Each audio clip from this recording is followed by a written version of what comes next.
Welcome to Thrones and Scones.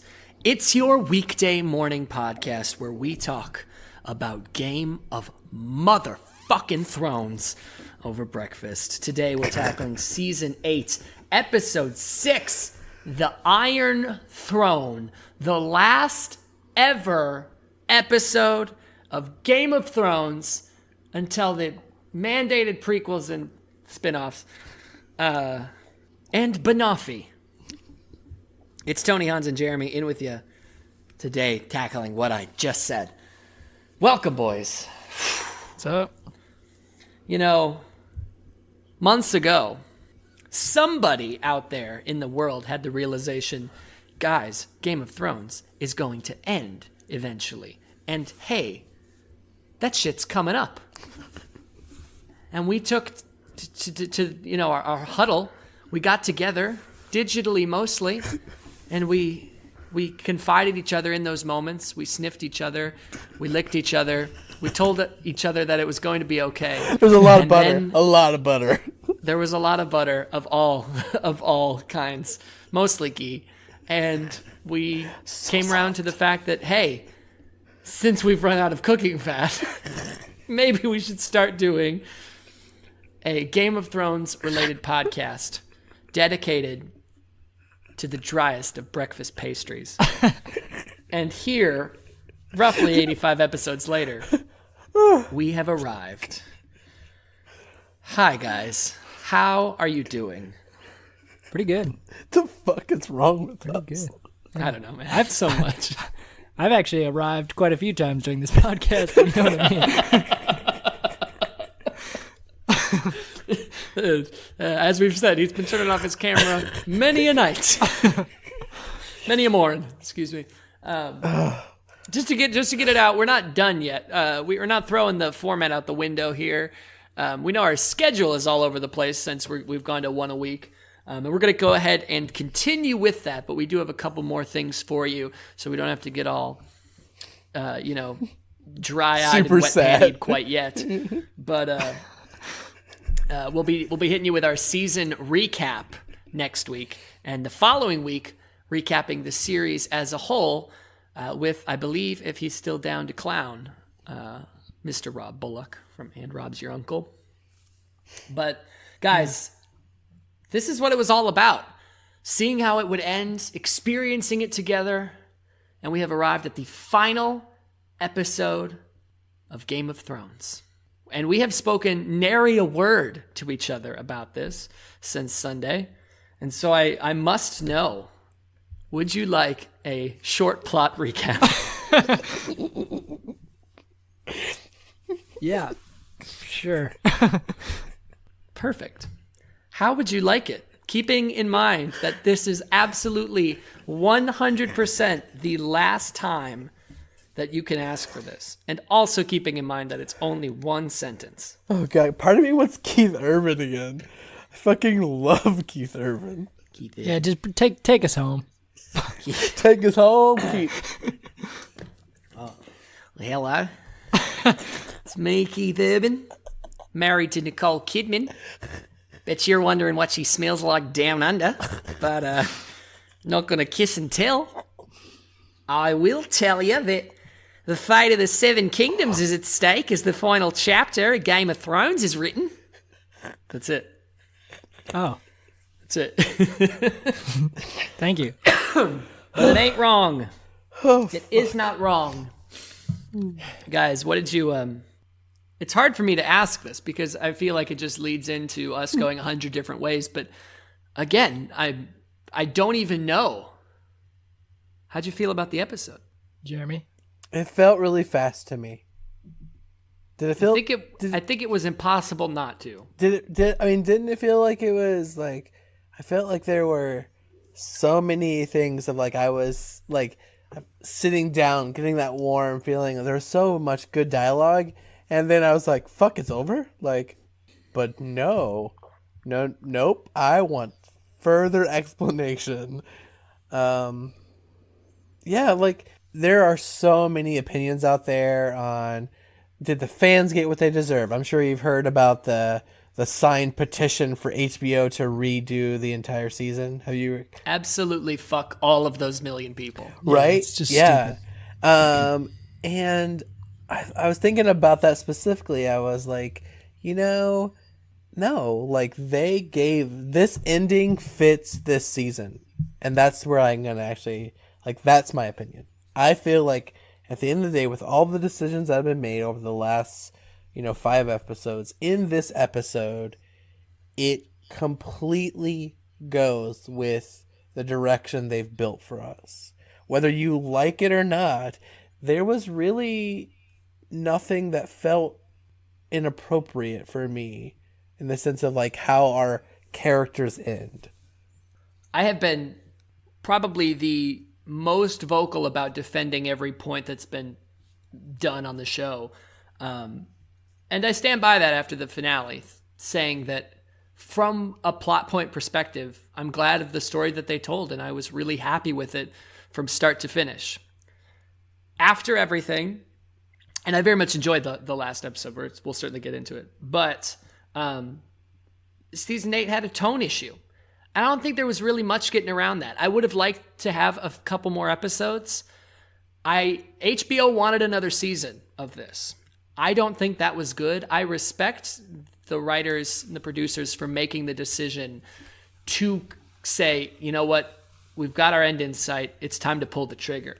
Because, we've had seasons that felt like they just dragged the fuck on just to give us more scope of time and things like that. And while we certainly could have had a bit more emotional depth, while we could have had a bit more sense of urgency or, actual investment in decision before the next thing comes about. And I do think that this season struggled with delivering some of those blows in an emotionally impactful way. They made the choice they had to do. And I think overall they came out ahead. And unfortunately, a couple early missteps, I think, left bad taste in a lot of people's mouths that compiled on with plot points that people didn't want to see override their own fan fictions, messed with a lot of perception of the show. So overall, I'm happy, but to an extent, I understand why people aren't necessarily thrilled. And once again, the show's ending. I'm bummed about that. I think a lot of people are. Yeah, I think you make a lot of great points, Tony, especially with the tone issue just in general of the season. Like, I think that's the biggest dips for me are all tone related, and including in this episode. But I think overall, no one was going to be, I think we knew no one was going to be, or a large majority of people were going to be unhappy as they are with any major series ending. If it doesn't end exactly how they wanted or something, if it's got a really sharp twist ending, then people are upset. Or if it's got just kind of a general happy ending, people are upset. So you can't win no matter what. I give credit to the writers to put together a good story and just finish it. And I don't have any major qualms with the way it ended. It's not the ending I think I would have personally wanted, but again, like I said, I'm along for the ride now. I'm happy with the story they told. I have issues with very specific parts of the episode. I look forward to jumping into it. But we'll establish, of course. Yeah. Sorry. No, I was just gonna say, but as a whole, I thought it was fine. I didn't think it was jaw dropping or game changing or anything as far as a series finale goes. But I enjoyed it. It's hard not to think about the entire series when you're just talking about this one episode, but yeah. So yeah, exactly. And we'll figure out where the season fits in and where the show stands after everything, now that we have seen it all in the next coming weeks. But just a moment before we jump into our in-depth review of the episode proper, was it a good finale? So that's such a fucking subjective word. Are you satisfied? Yeah, I am. I'm satisfied because, like I said, I feel like there's something about I don't like things being all finished and tied off and Yeah. neat and kind of perfect, because that's not, and that would have been a disservice to the show. And I'm glad the writers didn't do that. I was kind of worried they were at the end. Some parts I was like expecting like some text to come on the screen. I was like, "Fuck you! Don't you dare do this to me! I will fucking write you." Yeah. So The like six kingdoms in the north never had a war again. yes. Arya married, 3 children.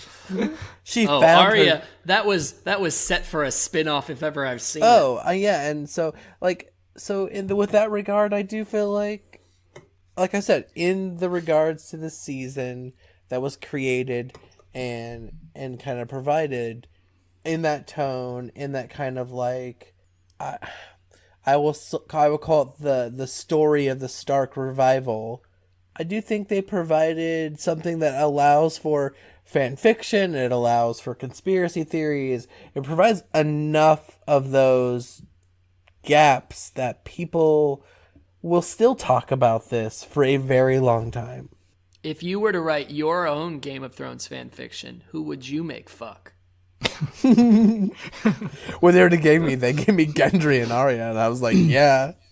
I'm pretty sure, if I'm not mistaken, fan fiction is only About pretty fucking. much porn, right? I mean, I read some non-porn fan fiction once and I just didn't understand. Yeah. I was mad. That exists? Yeah. Why would you ever read that? Yeah, I was so confused. I was in my bed, obviously. I was greased up with some ghee, obviously. And it was just a story about Harry Potter and Ron Weasley just headed out to like the fair to have a nice day, and it was like 38 pages and they never even kissed. Ugh. Anyway, I do think it's interesting. We talked a lot about in this entire series about time, of like how either like the Game of Thrones just makes up time, and you never know how much has passed or how quickly. They gave us some doozies in this one. you think so? Yeah, and that They was used beards as a nice. But no, but like, to me, like when you mentioned the whole HBO wanted a season, I wanted one episode, because there is one gap specifically that I would have found really interesting from a standpoint of just explaining how they got there. And that was after Jon in prison and how we get to the council. Like that. You wanted an episode of them traveling to King's Landing?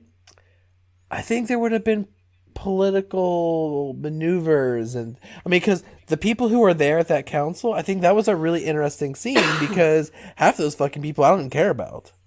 And then I kind of understand that. Yeah, 3 of those people I didn't know, but then it makes the Dany thing not hit in the final episode, which I felt like was the big emotional moment, and it kind of had to be there. yeah, I'm just saying. I feel like Game of Thrones and prior, we've had episodes 8 and 9 are kind of like a tandem of finale, right? With 10 just kind of summarizing and kind of finishing a little bit. And I felt like we got 9 and 10 in one episode, right?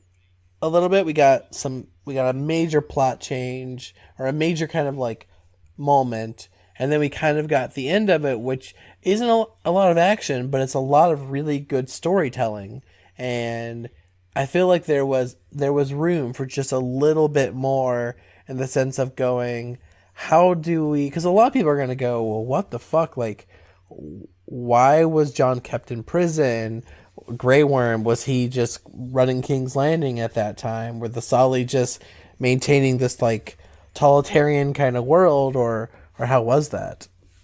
Was that the Sally? Yeah. The Sally? The Sallys. It's like Sally and Gertrude, and they hang out together. And, Right, and they're both part of the Unsullied. yeah, and they're like, Yeah. oh. I don't know what that was. This is my hands making out. This is Grey Worm making out with his hand. the part of me that wants more Game of Thrones is all for it, but the other part of me thinks that I don't care. Yeah, I don't know. I just thought that was something for me. I wanted to know. It just was. Hans, were you satisfied? Yeah, I guess. I think it's funny because I think the ending of the series and how the major plot points and how they ended it, I think were fine. Like, again, I don't think it was anything just absolutely insane. And again, I think it's part of Game of Thrones just changing people's expectations of what a show is and how shows are, right? Like, this is a very normal ending for like a fantasy series or a fantasy story. This is an ending you might expect. However, it's less, again, we've talked about this, and I don't necessarily agree with this concept, but I do think that Game of Thrones has done this to themselves a bit. It's less Game of Thrones-y, you know what I mean? Where you just kind of get this total like switch side thing where some other major character dies or something that you don't see coming that's not a villain, stuff like that. Or you don't get the happy ending, things like that. And not necessarily that's what I wanted, but I just think it's interesting that they did a much more kind of general fantasy ending. Now, that doesn't mean I wasn't satisfied, because I did enjoy it, and I'm happy with the way the show ended. However, it's funny because as an individual episode, I think I have a lot of issues with the episode itself in between those major points, because I think some parts of the episode are great. And I think it goes back to the point you made where I just think there's tone problems. And I can't even quite put my finger on why I dislike it so much or why I dislike parts of the episode so much. But from a major plot point, from the major plot points of the series and how they wrapped it all up, I am satisfied with that. If any of that makes sense. It does. It does indeed. I think there's a fair amount of stuff to get into on the good and the bad. I was also very satisfied throughout. I thought I would be left weeping just from the fact that it was done.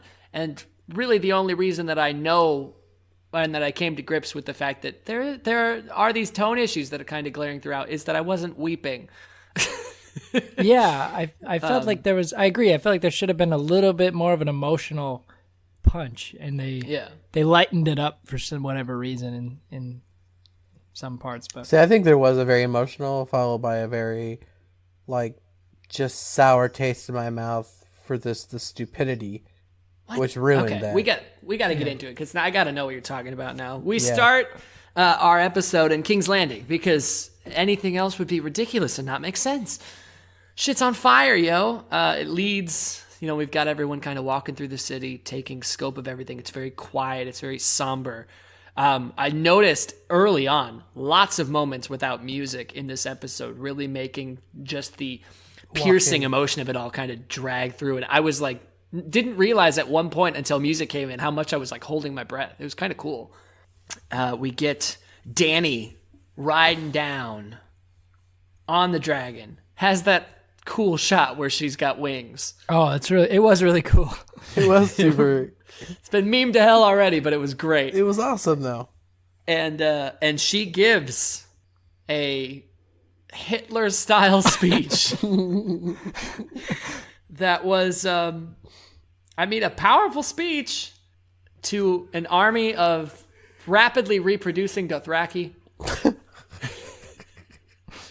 And they're everywhere now. I'm like, and a bunch of Unsullied. Yeah. Yeah, a little more unsullied than I pictured as well. Grey Worm was executing some Lannisters. Jon wasn't a fan of that, so he went to find Dany, chatted out with her, while Tyrion found his sister and brother. Gave me my first not-so-dry-eyed moment of the episode. There are two to follow. Which was, I thought, really powerful. Although, I gotta be honest, once I saw the hand and did realize that they weren't buried under, 5 feet of bricks, I was punching myself because I was like, oh, I really made fun of everyone who said that they weren't dead. Maybe they're not dead. Yeah, I thought... When there was that space open, I had that panic moment of like, oh, fuck, he's gonna walk in there, and there's gonna be Jaime sitting next to Cersei, or Cersei sitting next to Jaime. Like, maybe one of them got crushed. Yeah, I thought we were going to get I thought Cersei, the second again, the second you see the little dim of light, you see him going in there. They're making a big point to have him go investigate. I thought for sure we were going to find somebody, Cersei probably alive, or maybe even, I was kind of hoping we weren't going to get like a final goodbye thing where they were still alive and then going to die talking to Tyrion. Yeah. That would have been I'm a glad little that much. didn't happen at all. But I definitely had the idea that someone was going to be alive when he was going down there. I don't even hate the idea that somebody would have been alive from either Jaime or Cersei's character perspective. I think you could have a little bit of fun with it, but it immediately cheapens the other person's death either way. So I'm glad they didn't go with that. I'm glad they let them have that moment. I know some people didn't like it. Again, I was a big fan of how they went out, especially in retrospect with this, and a very powerful moment for Tyrion. Yeah. Yeah, sure. Who promptly quits. Another awesome part in the show. This show was pretty much Tyrion's moment to shine. And I have always liked Tyrion. He has never been my favorite character. But Jeremy, I know we don't do it for episode by episodes, but if you would like to call a vote of MVPs, I might just attach my name to this. Well, I mean, clearly, I'm not going to Tyrion. spoil the next couple episodes of our podcast, but his name will be dropped. It was every moment he had, I thought was really great. I think the writing for his character was extremely powerful and just gritty and disgusted and broken in a way that felt like he had been playing this game for as long as he has played it. Like, it felt real. And that's why I really liked his character, and I felt like they did such a good job of getting that emotion out of him that I feel like they didn't get out of so many of the other characters. And part of me really, well, I mean, I'm sorry, when he found Jaime and Cersei, that was such a cool fucking scene. Like, it was the climbing on the bricks, the struggle of picking the bricks off of his dead siblings, who, by the way, I mean, Cersei has numerously tried to kill him. Like, I mean, so, but he still felt family was the most important thing. And I mean, and I think he had hope. You could see the light in the crack when he was climbing over, that there was hope that he had not killed his family, right? Which he had not sent them down there to die when he was thinking they could escape. And I think that was just like, that was the emotional snap. Yeah. I mean, like, it comes down, that family thing. Like, you might not like part of your family, but in that moment, at the very end, like, I know for a fact that Hans hates his brother-in-law, but if he found him in a basement just dead, he would be a little upset for a moment or two. Just un poquito. But fuck that dude. Now, going forward from that, John does get to talk with Dany. This was one of my favorite moments of the show, in that it is Dany being very real, being very personable, and in stark contrast to the moment she just had with her army. This is her, like, saying, like, oh yeah, I was, she's out there, she's talking game, and she's keeping people fired up. And while the ideals behind her words are certainly ringing true in her head, she hasn't turned into this, this different person. It's still Dany in there, which I think is super powerful. She has this kind of real moment with Jon, and you are slowly starting to realize, if you haven't already, that Dany has some messed up ideals. Tyrion knew it. Varys knew it. Rest in peace, buddy. And Jon, not wanting to believe it when Arya said it, not wanting to believe it when Tyrion said it, not wanting to believe it when he saw it, is seeing that this person that he loves, that this person that absolutely loves him, is still the same person, and he has to make a terrible choice, which he does. I loved how quick this was, because it would have to be. I loved how abrupt it was. Just her face and everything, hardly having time to react. There was no anger in it. There was there was sadness and there was And no a words. lot of emotion going on with John. But and no words from her, which is what I loved. yes. Because I think any dialogue they wrote would have fucked that up. Would have been bad. It would have been. It would have been, and you would have been not like, "What the good. fuck? Fuck you." What'd you guys think of this moment? It happened fast. Yeah, I thought it was good. You know, interestingly, just to jump one step prior before we get into this.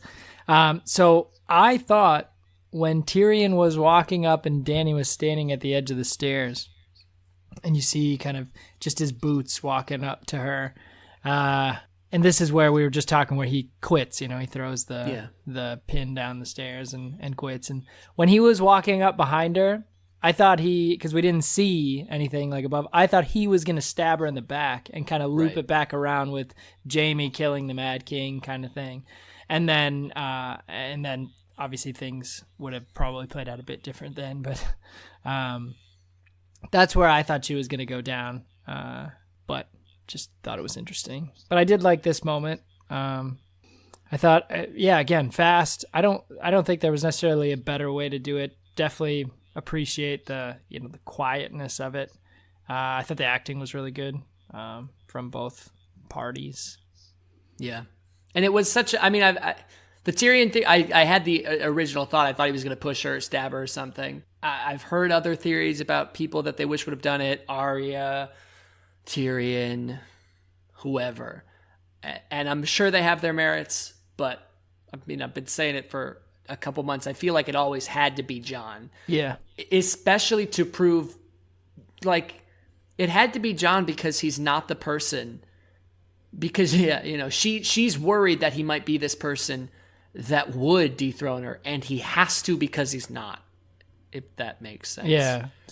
Interesting. I kind of would have thought the Tyrion thing actually would have worked for me in a different kind of way, because Tyrion doing that would have been, you know what? When he says, he's like, I loved her, you loved her, in a different way, but still in a way. I think that realization that he did love her and says it out loud, I think him killing her would have been and sacrificing himself. He's made mistakes, and I think him going, you know what, this is my way of doing the thing that Varys wanted me to get, which is, it's not about family, it's about the realm.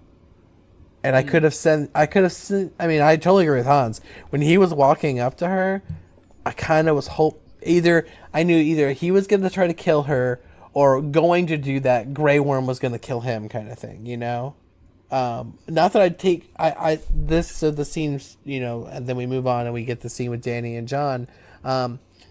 God, it was so good. Like, it was. Yeah.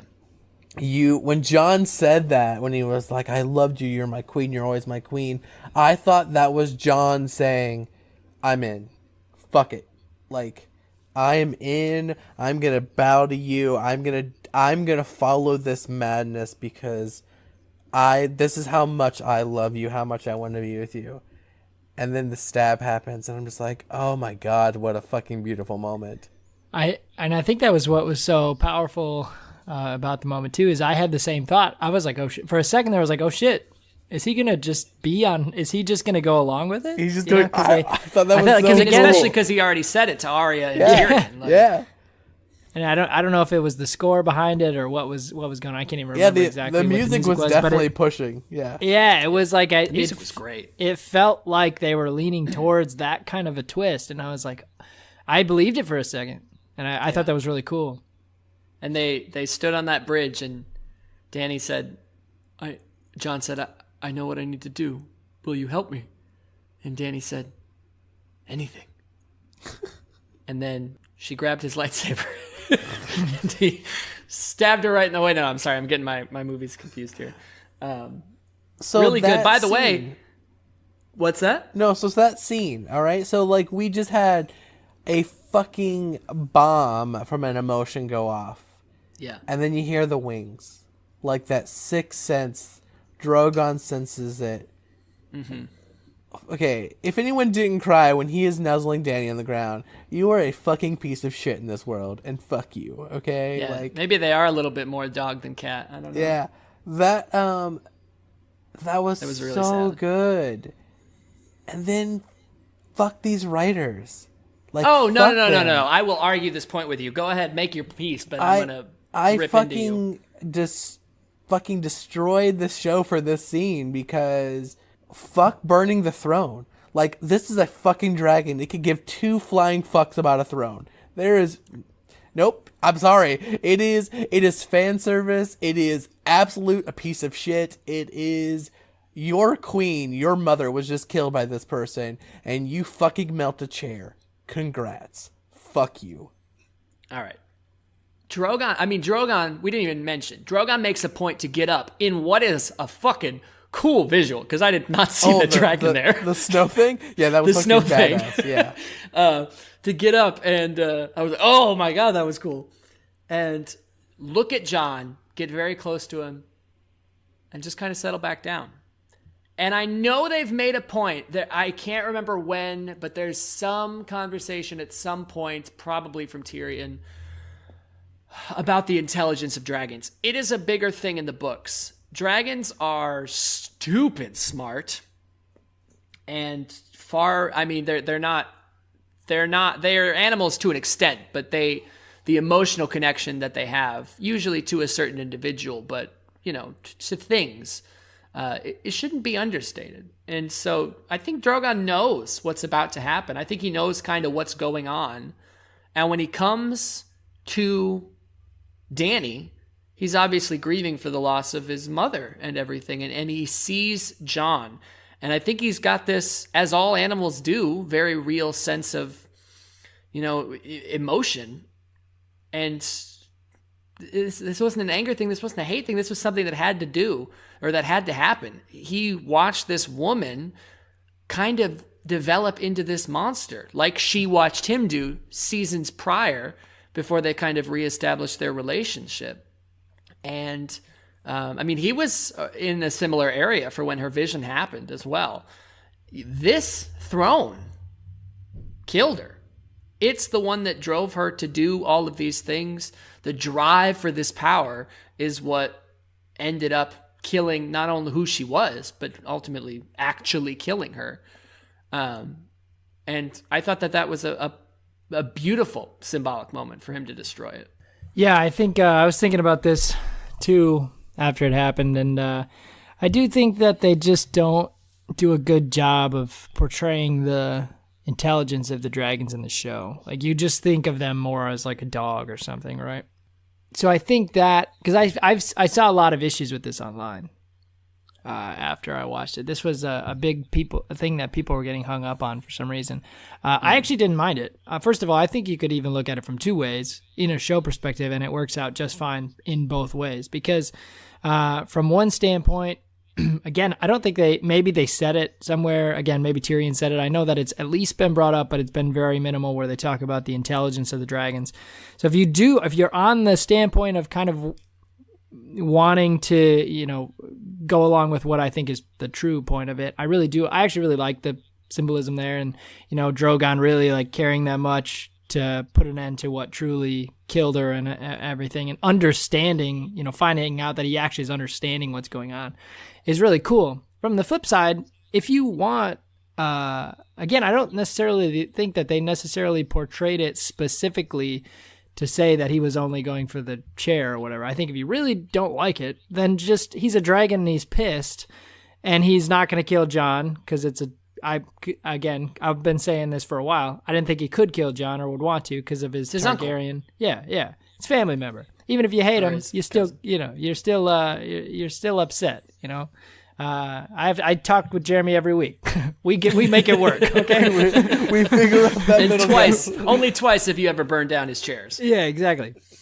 But then I'm thinking, okay, like, say you don't really want to buy the intelligence standpoint. I like that. I'm with you, Tony. I thought it was a really cool moment. But say you don't want to buy that part and you just want to think of them more as a dog. To be honest, he's upset. He's just gonna he doesn't want to point it at John. He doesn't want to hurt him because he's family or whatever. And he maybe understands like a little bit of what's going on to an extent. And then he's just fucking pissed, screaming, breathing fire, and just nails the first thing in front of him because he's a dragon, and he melts the chair. So like, if you don't like the more complex version of it, which I think is kind of what they intended, then just think about it that way and shut the hell up. You know what I mean? Yeah. Could also be, I'm going to finish this. It could either be you want to break the wheel? Here, let's break the wheel. Or it could be fuck it, if she can't have it, no one can have it. There's a lot of ways you could go with it. I don't think at all that it was, unless you're going to make the argument that he should have burnt John, which I don't think is a good argument. But I don't think he would have done that. I know you don't think it would have happened, but for me, that emotional rawness there, that made sense.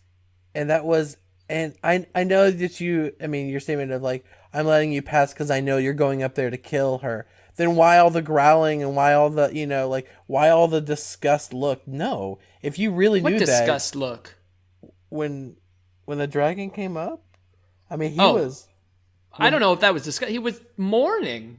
Oh, see, I got anger a lot in there too. Yeah, he was pissed. It's like, well, yeah, and so I don't buy the whole. I know you're going up there to kill Danny. Like I don't see that as that scene, and that's my opinion. But for me, because I don't see that, I felt like that rawness when we did find Danny. When he finds Danny dead, that's his mom. I don't give a flying fuck if John is his family. That is the murderer of your mother done. And I think that would have been, I understand where the show goes, but I think that is something that it just, without having as good an explanation for maybe the interactions with John and dragons, that's just a huge gap for me. And that really bothered me. And I get it. I see the look in your eyes. There's not enough ghee in this world for you to accept this, but take it. That's fair. I didn't really, like I said, I didn't really see an issue with it, but I didn't necessarily even think of like when he got up, and I thought it was just more of a emphasis on the fact that, but when John's walking up, Drogon gets out of the snow again. Cool looking scene, very cool. I thought that was just more of an emphasis on the fact that he trusts John. He's, and he is not threatened by him, understands that he's family, all that stuff, and just kind of lays right back down and lets him go back up. I didn't necessarily think of that in the complexity of Drogon, like, gives him the wink to go kill Danny. I just, I think it's just, I still think Drogon's surprised when it happens and he comes up there. I don't think he would have like flipped her around and stuff if he, just was all on board with John going up and killing her. So I'm almost kind of with you on that, Jeremy. I don't necessarily buy that he knew John was going to kill her going up the stairs at all. I also don't think so. I just think that in the moment, I think that was my biggest problem. No, yeah, and I don't agree with that either. I don't think so at all. I think in the moment he he just understands what happened, and I think with the intelligence of what they're making the dragons out to be, as far as how intelligent they are, I think it makes perfect sense. And again, having John be the one to do it, anyone else does it, they're done. They're roasted, incinerated instantly. Yeah. Because I felt like there was a question of like John killing Danny was in any other person's mind, right? That wasn't aware of that relationship. Maybe even knowing the family history of John claiming the throne, right? So, like, to me, it just it another step of just killing that will is like, no, this whole murdering for this all, so the throne is gone. You are gone. There is no one for the throne.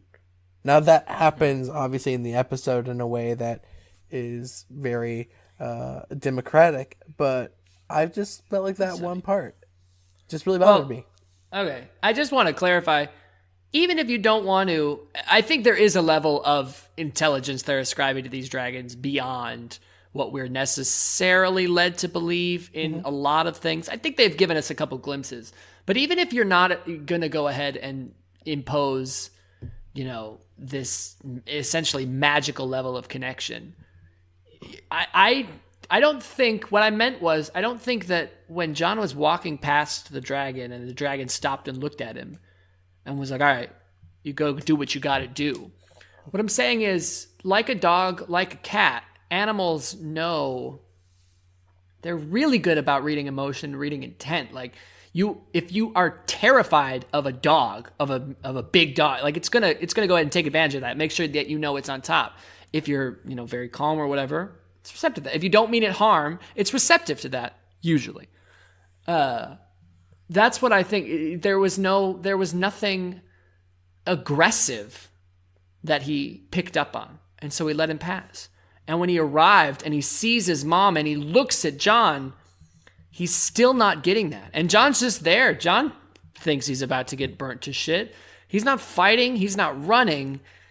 I don't know how much Drogon knows of what happened or what's going down, but he's like, this is a guy that I trust, and he's not, this isn't malicious. This isn't aggressive. Something, something happened here. And I think he played that out how he did. Yeah. Just to meme it up and to bring us back together a little bit. I do like the meme that's like Drogon flies in, sees a sword in Dany, sees a chair of swords. Which one of you did this?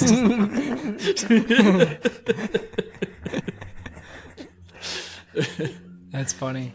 What do you think about Drogon picking her up and flying her out of there? It was cool. It's given us the theories rampant of what if, literally before the episode ended, my friend turned to me and went, I bet she's pregnant. So the theories are spinning. But I think she's very much dead. Yeah. I liked it. I like that part. I like that taking Dany with him, and I like that that's the end of Drogon in the show, right? Like that they mention him, but they really kind of like, we now have a world with a dragon that is not connected to anyone, and how that is both chaos and like, I mean, we've seen what one dragon can do. It's nuts, right? And he is shown that he can wreck a place. So I think that was a really powerful thing.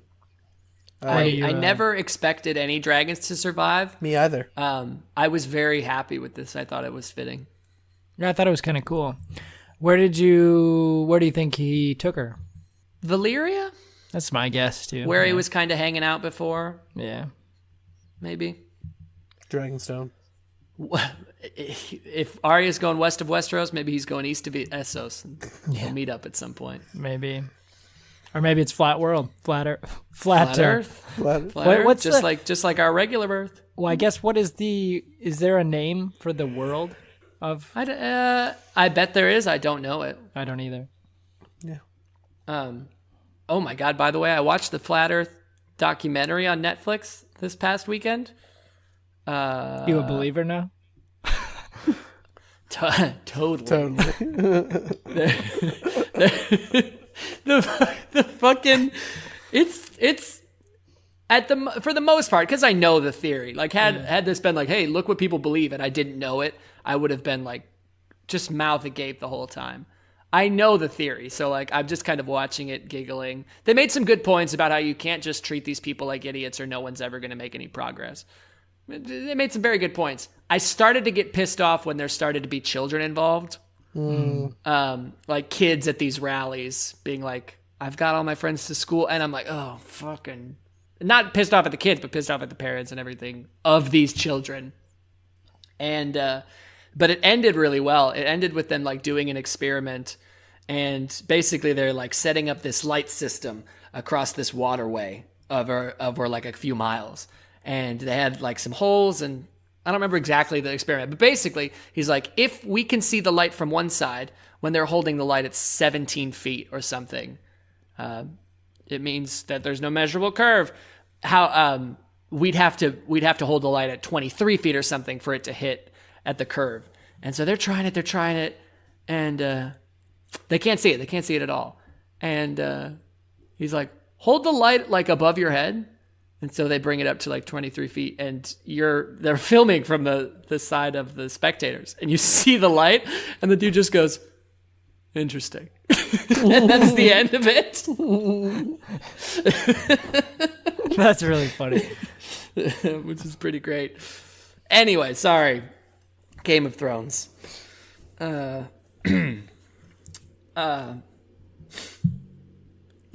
Well, I'm sorry. I don't see your point, Jeremy, but I apologize that you didn't like the moment. Yeah. Right. To each his own, yeah. I mean, It was cool to watch the throne melt. Yeah, I mean, I still felt like like I said, like I felt, and to me, this felt like a tone thing. I mean, or we're trying to describe that indescribable thing, maybe, but the tone of that moment to me, I mean, just felt much more, I think, aggressive and broken than what we saw. And yeah, the melting of the throne, that was cool. I mean, it was a cool visual, but it took away from all the emotion of loss of Dany to me a little bit, because I was like, no, and that's just something I didn't want. I mean, breaking the will, getting rid of the throne, but I just didn't. I think for me, I wanted something different. And again, we've talked about this before. Maybe why some things clicked for me versus clicking for you guys, or vice versa. Sure. And this is one of those things that I'm sure I'll watch it another 100 times, and maybe one day be like, yeah, no, I mean, I clearly liked Jon surviving, because part of me doesn't want Jon just to die in a very kind of like fucked up way, you know? Yeah. It would have felt very Romeo and Juliet, which I kind of wanted to argue is very much Jon. Jon is that love before all. I mean, Tyrion has that conversation, right? They have that conversation where duty and love, and I felt like Jon was kind of make that point of like, it's both, right? It's my duty. It's because I love her, and I know what's going to happen when I do this. So, that whole Tyrion Jon thing was great. oh God, that was fucking fantastic. That was great. Fantastic. Yeah, and I mentioned a couple points where I had issues with the episode. I'm actually completely content, happy with the episode up to this point. Okay. And this is where things turn a little bit for me. I'm interested to hear it. It's also where we kind of have to just uproot because things go so fast from this point on. Yep. And so many big things in so many weird orders, potentially, that it would kind of be odd for us to touch on them. So, Hans, if you just want to... Yeah. I mean, I think there's one big thing that happens pretty early on that we could maybe lead with. Yeah. Well, I'll kind of just jump off from the standpoint of Daenerys dying, right? Yeah. Daenerys dies. Drogon goes nuts. We talked about that. So then after that, I do agree with Jeremy to the extent of...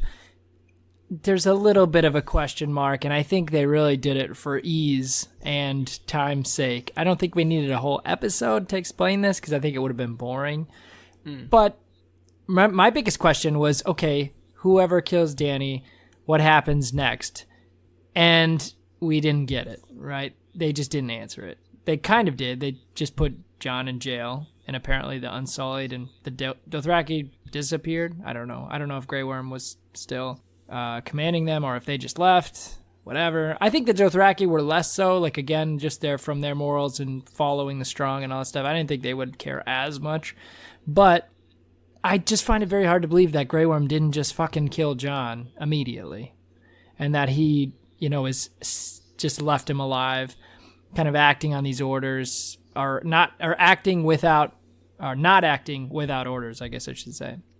Which I guess is maybe showing more of his, inherent nature and character and training to begin with, that he really, despite being told he was free this whole time, he really never was. He really never did anything without orders, which is interesting, I guess, in one way. But then again, like, we just saw him being very, vengeful, and I don't know. It just seems weird that he wouldn't have just killed Jon, and that he alone, no one else was there to conflict with him, right? They basically had the city. He could have done whatever he wanted. So I would have just liked a little more explanation on what went down for that period of time right afterwards. And I kind of thought that's why I kind of thought we were going to get like a little bit of people not knowing what was going on because Daenerys was just flown away. Because like, how would they have known who killed her, or even that she was dead? You're right. You know? So that's why I very much think Jon just turned himself in. Yeah. And it's what I said a couple episodes back or something when we were talking about if there was going to be this war. Like, oh, you killed Dany and then you have this war. I don't think you do, because there's no purpose for Grey Worm to be there without Dany. Right. And I think that's super evident in this episode. He doesn't want to be there. He wants to leave.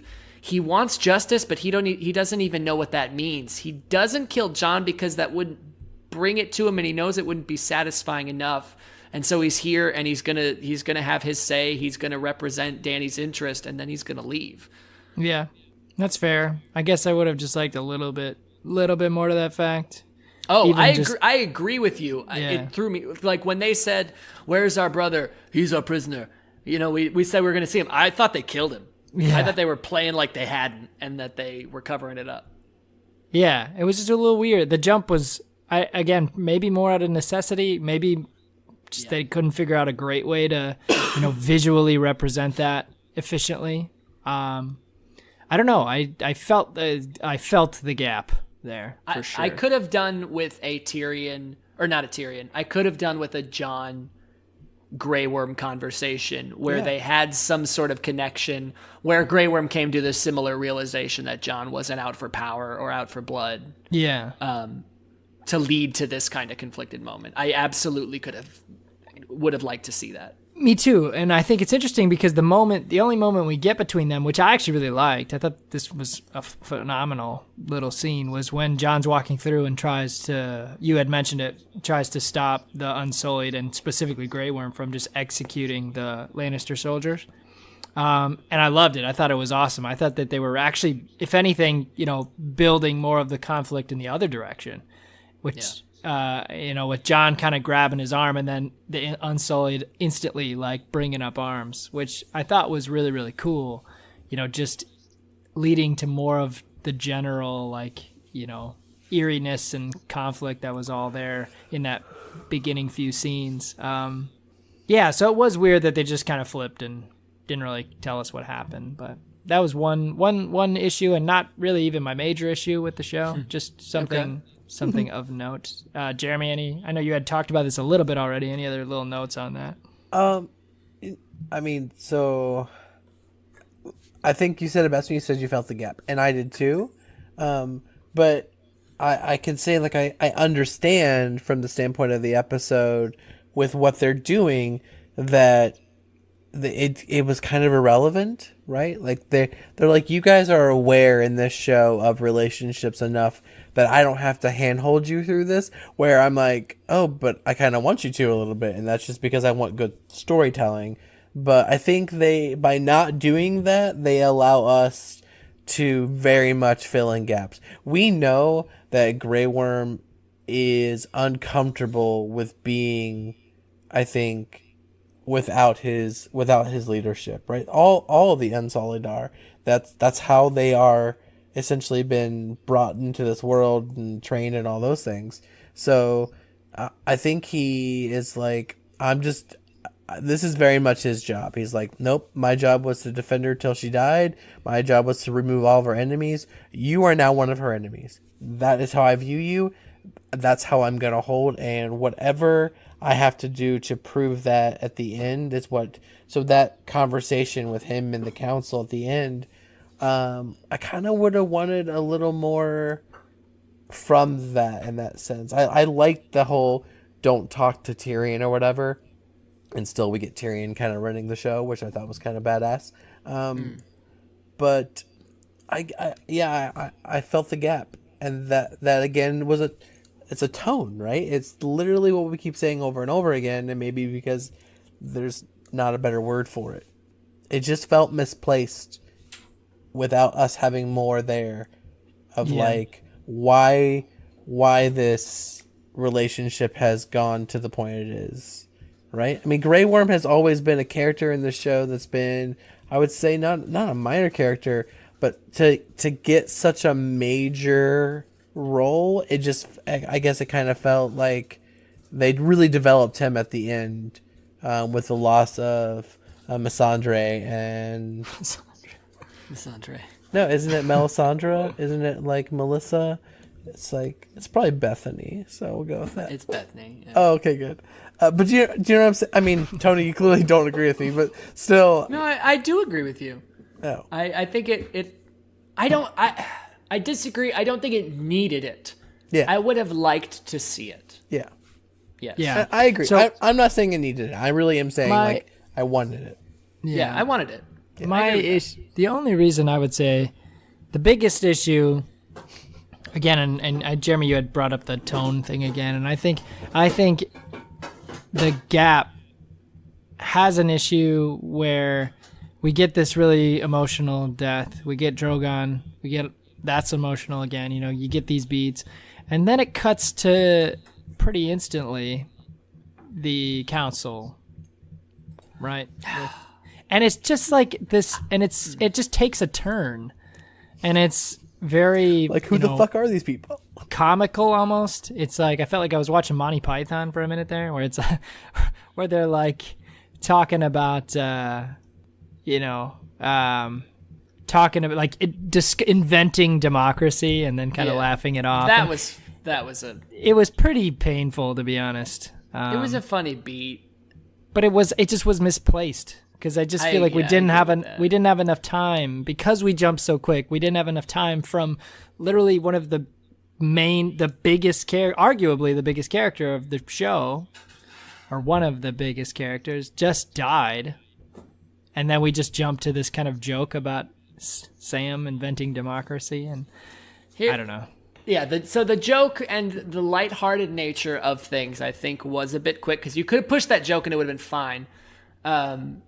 The tone of it, I'll make a case for, because as I think everything needed to happen with Dany very quickly, everything pops off in a fast point because it has to. And here's a situation where, okay, Jon does this thing, he makes this decision, and it's heart-wrenching and super painful, but then it does lead him into this situation. And because they don't show what happens, the first thing that we're all left with is, okay, what the fuck happens now? And then it opens on this scene where we have gathered everybody together and they all go, what the fuck happens now? Yeah. And so it's kind of a mirror in a sense of like what we're going through, where they're like, okay, yeah, they're confused, and it kind of plays in. I didn't like it at first. Like for the first couple minutes, I was like, I'm exactly trying to process Dany's death and everything still, and trying to go with this emotion. And then I'm like, okay, no, I'm a mess. They're a mess. It's kind of feeding into it in a way. Like I don't know what the alternative was unless you wanted to show, as Jeremy kind of suggested earlier, like all this time leading up with them traveling and everything, which I think takes a little bit of that urgency out of it. Sure. But I agree there were tone issues with it, but I kind of saw what I thought they were going for. Okay. That makes sense. And maybe that's one of those things that maybe if I think I was pretty distraught from the death at that point. Maybe if I watched it again. A lot of these things, and I had issues in other episodes prior with like little tone issues and things. And then when we watched them over again, I just seemed to not care about that stuff as much. So I'm sure a second watch through would help things like that. Do you think that maybe you were also thrown off a little bit by the smoldering, sexy good looks of one Robin Aaron? Yeah, I was surprised. He was not a bad sultry. Yeah. Everyone's saying online that he got Neville Longbottomed. It's fair. Also sounds like a sex move. Here's hoping. Didn't they offer the veil to the Unsullied? prior to that The scene? Reach. Oh, I thought that's why when I saw him, I was like, oh, he is alive. I thought he was dead. Was it just me, or was Robin Aaron working a little blue steel in there?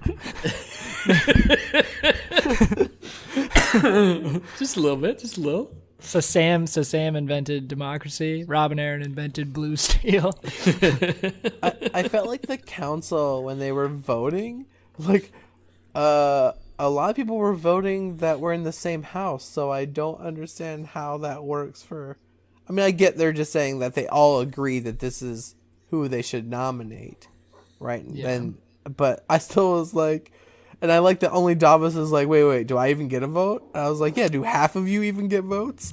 Well, I think they're just the lords and ladies of the houses, so they can be more than one. They're not necessarily the Brienne?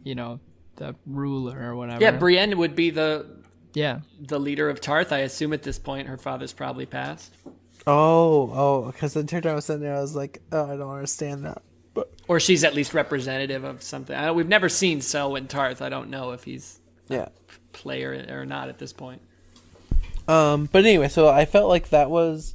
I agree that the comedy thing was weird, but again, I like Tyrion, and I was generally shocked to hear them nominate Bran. I really was. I mean, because he's not like he's shown himself to be an engaged leader. It makes sense, Tyrion's argument, from a standpoint of history, from a standpoint of like, look, the problem we have is we continue to make decisions based on lineage, and this is the solution, right? We do have to change this. We could all agree that Dany was trying to do something that actually was really important. And I thought that was the smart way of approaching it, and I like that a lot. And I like that they vote in a way. I'm so glad they didn't make it a democracy bullshit. Let's get all the villagers to vote. I think that was a kind of a comedy thing that, while misplaced, actually was a very realistic thing. No one was going to agree to that. Yeah, so. I'm glad that they didn't. If they would have went down that road, I would have been like, what the fuck? Like, it would have. Well, Bran wouldn't have won, because who the fuck is Bran, right? To the people, no one. Yeah, So that would have been pretty campy. What did you think about the line where they're like, talks about Bran or whatever, and then Tyrion mentions Bran as his choice or who he thinks would be best, and then and he says, I know you don't want it, but would you take it? And Bran goes, why do you think I came all this way? And gave like a little. I'm surprised they didn't just have him give like a little wink and then like zoom in on his face and then just cut it black. Dun, dun, dun, yeah! It was. It took me by confusion at first because it seemed wrong and off. I'm obviously reading into it, not that he's like, yeah, absolutely, I'm ready to be king, but more of like a. He knows what's going on. He knows why he's here. Like, yeah. He has seen all these people's lives play out. He's seen Tyrion's life play out. He's got a good idea of what this moment might lead to. And they had that conversation. He might know what Tyrion's thinking or something. So I thought it was maybe it was how he said it or something. I thought it was weird. But once he appointed Tyrion to be hand, and Tyrion said, I don't want it. And Bran retorted with, I don't want to be king. Like, it reassured me that, like, oh, okay, this isn't some sort of weird power play. Yeah, because at first I was like, oh, what? Like, then I'm thinking it was a weird way. Again, I don't know if it was delivery or just not the best line to say at that moment. But because for a second I thought, like, all we've seen of Bran since he became the Three-Eyed Raven is just this kind of weird, he's kind of creepy. He's obviously very unemotional and stuff. And, we know he's not Bran. And it's just like, I don't know. I don't know what his motives really are. Could be sinister. It just seemed, it seemed like a weird pick at first. And that line didn't help. Yeah. So the Bran thing, I didn't expect it. I never would have called this. Not in a bad way. But I never would have called it because I figured the Three-Eyed Raven, as I think we all kind of predicted, had something to do with the arc of the supernatural side of things, the battle with the dead or something like that. And I really like, if I've pieced this together correctly, and maybe I haven't, but what the justification I've come up with, I really like, of that we've kind of figured out that they were after Bran. They were after the Three-Eyed Raven. I don't think that's where the White Walker's crusade ended, but as he said, they kill me, they kill the knowledge, the history of the world, they kill the past. And that's the first step to being forgotten. Which, okay, great, cool. So I think the Three-Eyed Ravens, because they've always been up in that weird little cave, just hanging out, learning, biding their time. It's very, I never liked the book The Giver, but it's very The Giver in that kind of sense. They pass it down, but eventually you can't stay. The kid leaves to go out to the rest of the world and stuff. And Bran leaving is setting everything into motion. That's when the White Walkers move south and stuff, because it's like, okay, we can end him, and if we do, we got this. And Bran is obviously banking on the alternate, like, hey, if we can stop this now, we can move on. And I think that there's been a lot of talk like, okay, so is every king going to be the Three-Eyed Raven now? I think Bran's the last one, if I were to make a guess. I think that is done. They have maintained through semi-magical means against semi-magical means the history of the world, part one. And Bran now has this collective. They have dealt with that supernatural threat, and now it's just up to Bran. The prophecies fulfilled. We're on the dawn of the other side of that Prince Who Was Promised thing. This is the new day, the new world.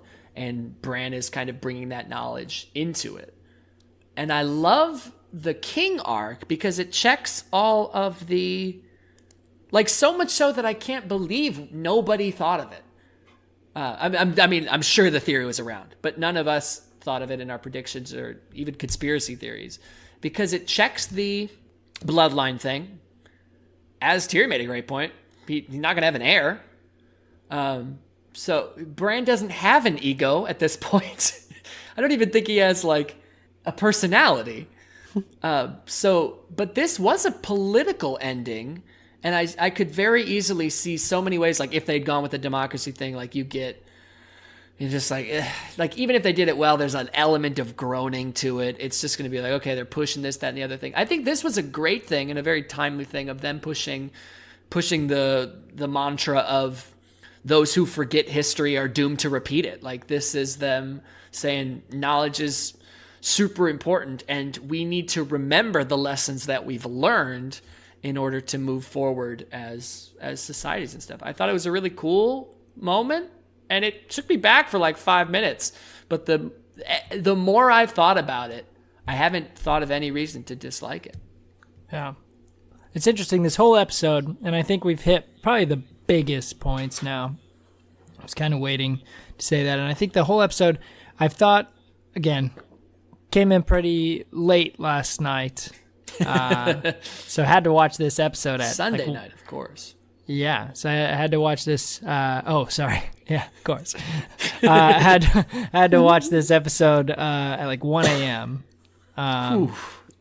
So powered through it, and then I had a hard time going because went straight to sleep afterwards because I had to get up and do some traveling, and then had a hard time going to sleep. And I was thinking about the episode back and forth for a long time, and then even the morning again. I was in the car for a while, so I was thinking about the episode, and I went back and forth multiple times from the standpoint of like really just disliking the episode and the decisions made, and then thinking more through it, and then really liking it, and then kind of I think finally settling, a little bit more towards the positive, but kind of a divisive episode, even just for me, which I thought was interesting, which probably means it was pretty good.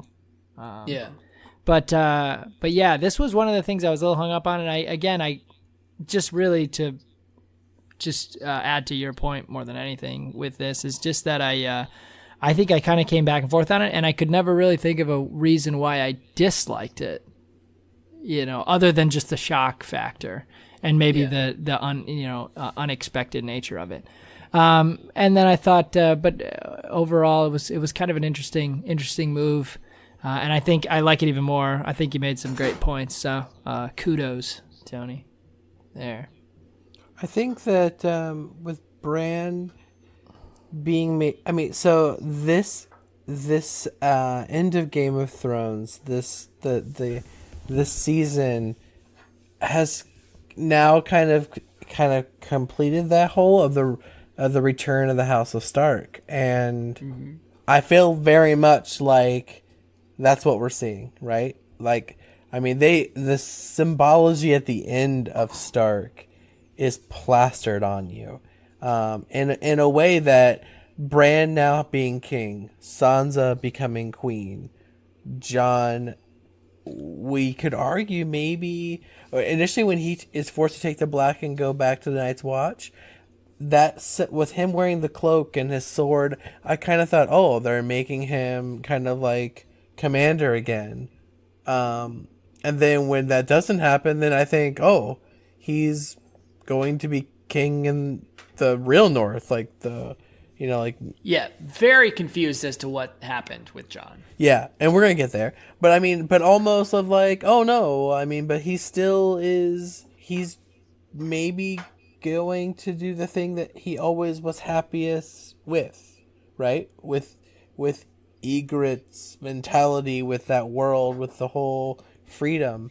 And then Arya as well. I mean, like, so we got to get back to King's Landing because I think there are some things I want to bring about with the development of the council there and that stuff. But Arya specifically, like, I was kind of thinking they were going to make her a knight in this episode. Did you get that feeling, like, with her, with the story and her conversation with Ned when she sees Jaime and kind of like wants to be a knight, and he's like, oh no, you're going to marry someone, and she's like, but that's not me, like, that's what I want is right there. I kind of thought that was going to make her like kind of like the King's Guard almost. I think that's not her either. Yeah.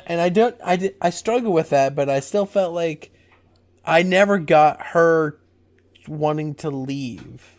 You know, she travels a lot, but she travels with purpose. Yeah, it was literally a one-off, basically word for word of what she said to Jon. She's mentioned it before, but I think that I think they've definitely painted her to kind of have that whole like restless heart type situation, restless soul, whatever. Bit of a Rolling Stone thing. Yeah, it seems a little, I'm not going to say odd. It seems a little random. Yeah. The whole, I'm just going to sail off and take off and check things out. But I don't dislike it. It's whatever. Yeah. Yeah. I'm happy. She seems happy. I don't think it's a bad ending for her, so I'm not opposed to it. No, I think that's a perfect example of the show wanting to have a specific ending for everyone. Yeah. Rather than just having her just kind of go back north with Sansa. They wanted her to have a unique ending, which they made a point to kind of give everyone their unique ending and hit all their, characters at the end, especially the Starks specifically. But yeah, and I would bet you it's to set up a spin-off if I had to put money on it. Yeah, probably to at least have that option. But yeah, I think that's again the best example of of that more than anything. But I don't think it. I think it fits her character, given that she's already shown that she's really not a very interpersonal, person anymore. Like, she's really just kind of been hardened through all this stuff. She's really in her element when she's on her own. So I think that I don't think it's unreasonable. Yeah. But so we go to the council now in King's Landing, with Tyrion sitting at the hand chair. I like the anal retentive. I like the organization. And then what did you think of the council? I liked it, except I'm not ready to forgive Bronn. Yeah, what that fuck that dude, my other right? big issue. Like, what? You should have just not. You could have had the scene with Cersei coming to him. You should have just never had him show up in Winterfell. I agree. Because it I totally ruined. I literally, as I went back and listened to our predictions episode, we're going through characters, and I was like, whew, all right, guys, this might be a tough one to swallow. Bronn. And we're all like, oh, shit, I don't want anything bad to happen to Bronn. They fucked him in one scene.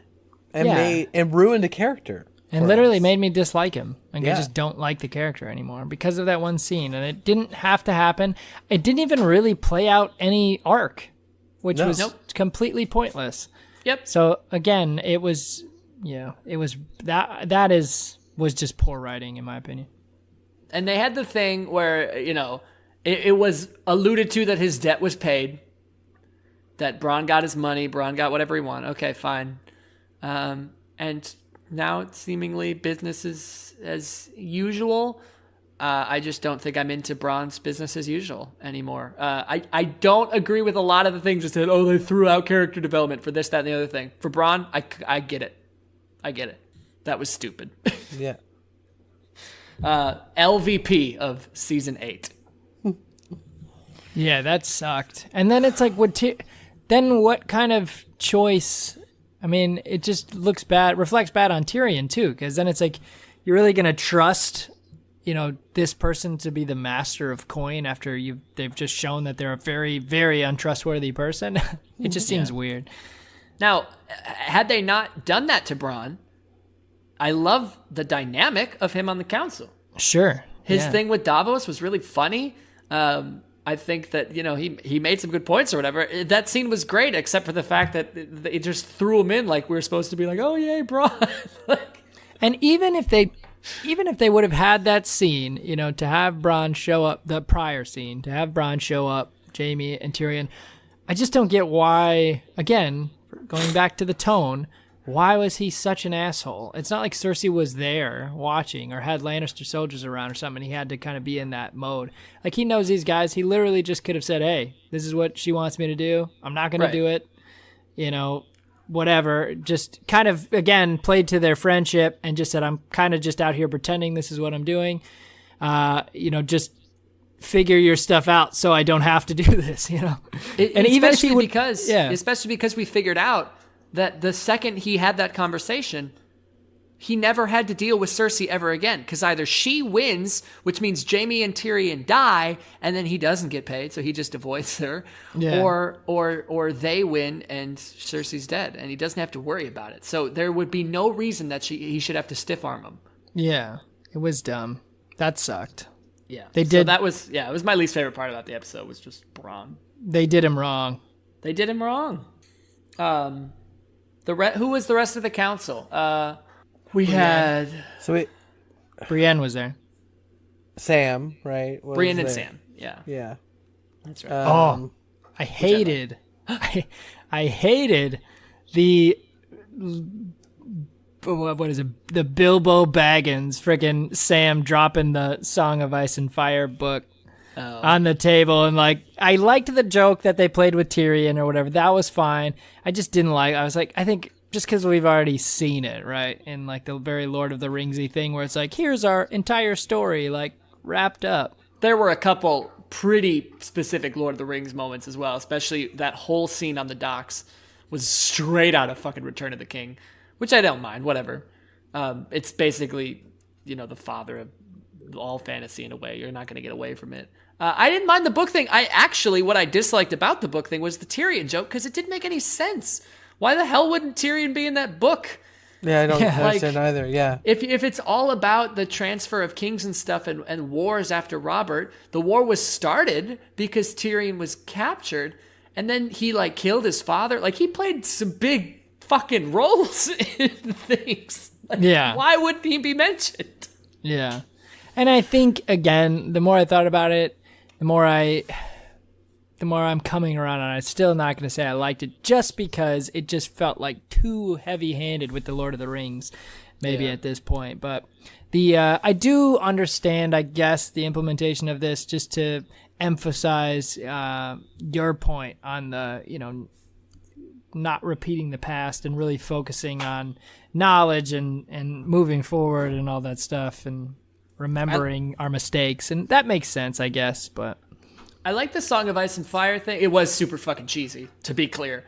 Yes. I liked it playing off of the scene when Sam was in the Citadel, where what's his name is talking about this book, and he says, they're looking for someone else's book, and he's like, oh, blah blah blah. He was a brilliant maester, but he was terrible at writing. Like everything's dry as a bone or whatever. He's like, I'm trying to be a bit more narrative with my whatever the book. The book title is essentially like a summary of the wars of following the death of King Robert the First. Blah blah blah. Like it's a really fucking long title. And Sam just kind of looks at him and he goes, "What? You don't like it? What would you call it?" And then they just kind of played off of that, which I thought was funny.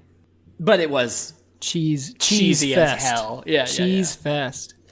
Conversely, and I'm gonna. It's by the way, the Danny John thing was the second tier moment that I had. The final one, and maybe my favorite moment, even though it seems kind of trivial, I loved it so much, and I think it was. I just thought it was so perfect. Brienne filling in Jaime's pages on the book. I loved it. I awesome. don't.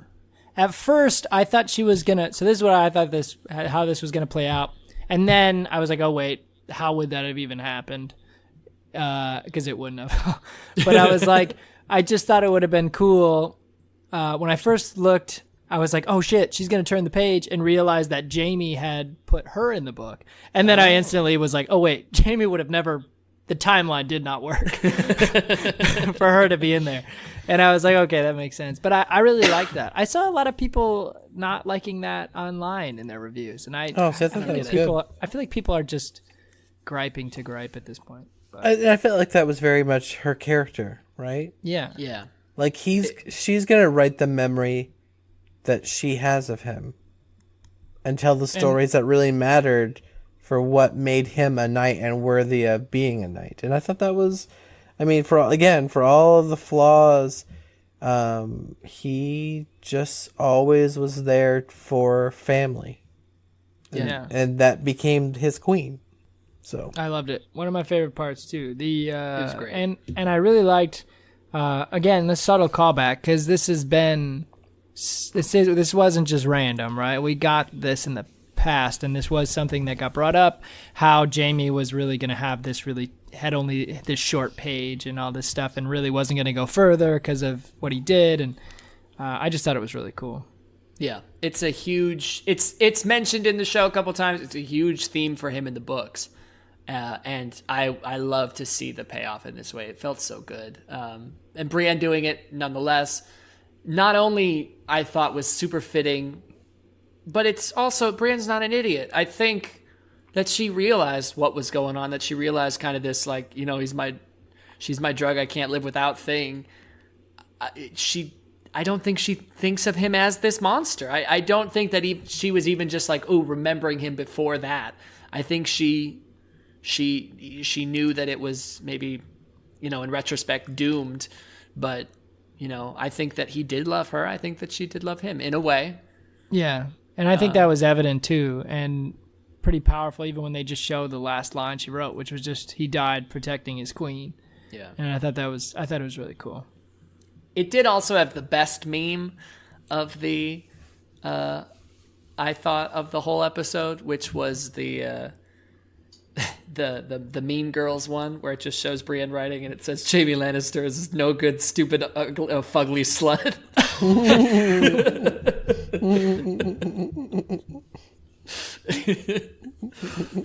No, it's good. All right. So, do we want to jump to John? Our thoughts there? Kind of wrap some things up here. Yeah.